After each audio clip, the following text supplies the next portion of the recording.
If you've ever had a problem with deals not closing, jobs taking too long, or clients not signing work off, then you're going to want to watch this video because it's all about your processes being screwed up.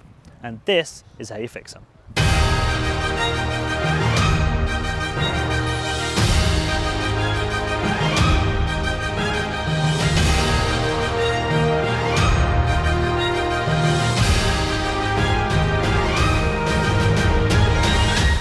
Hello and welcome, it's Adam from Better Proposals here, and welcome to episode 3 of our short video series, How to Become the Ultimate Service Business.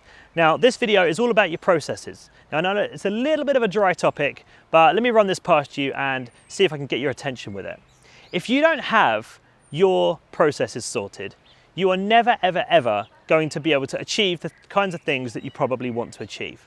There is no business in existence that has no processes and that is going to outcompete and outperform somebody that does. So with that said, there are 3 main processes that you need to sort of have sorted in your business. There are obviously others, but these are the 3 main ones. And if you get these sorted, you're going to be able to perform at a pretty damn high level. So the first one is your sales process. Now, I've recorded a pretty in-depth video about how to create a discovery process, for your sales meetings and things like that.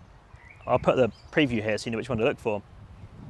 But really this is about listing off all of the questions that you need to ask somebody in order to be able to put together a proposal for them.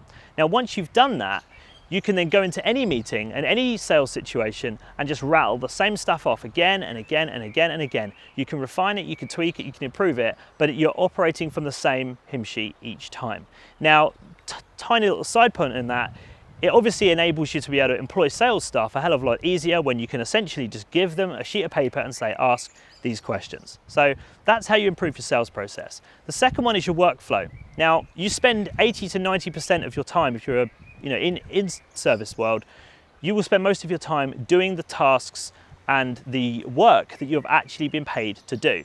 So if that process is non-existent or a complete mess, then 80% of your work week is a complete nightmare. So a simple way to get this sorted is to list out all of the tasks that you need to complete in order to actually do each job. So I'm not saying do this for each job unless it's obviously different each time, but if it is repeatable, then great. And that's the whole idea, is to try and make this stuff as repeatable as you possibly can. So once you've got your sort of to-do lists down as such for each particular product or service that you offer, and if you happen to be a Better Proposals user, you can go into the top right hand corner, click on the little person icon and go to the App Store and switch on Project Management. This is an automatic project management tool that will automatically create all of the tasks that you need to do once somebody's signed off a proposal. So somebody signs the proposal off and it automatically creates a new project, assigns it to that customer,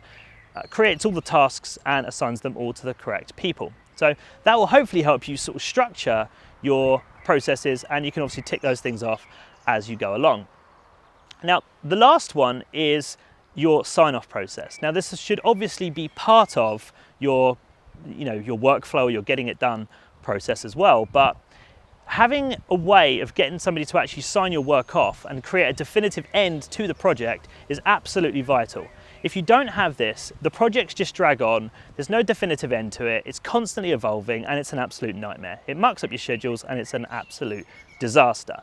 So an easy way to do this is give them something to actually sign off. Now, I know it's a little bit annoying having to sort of physically send stuff, but what you can do is what a lot of Better Proposals users actually do is send a second proposal. So one is the sales proposal, the second one is the signing it off thing. So a videographer, for instance, will send a second proposal with an embedded video in the proposal and the signing box underneath. So if you're happy with this video, sign it off.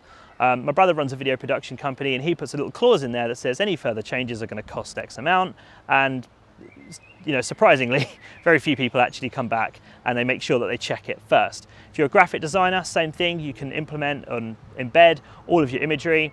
Web designer, same stuff, put the screenshots of the web design or the design in and get them to sign that off.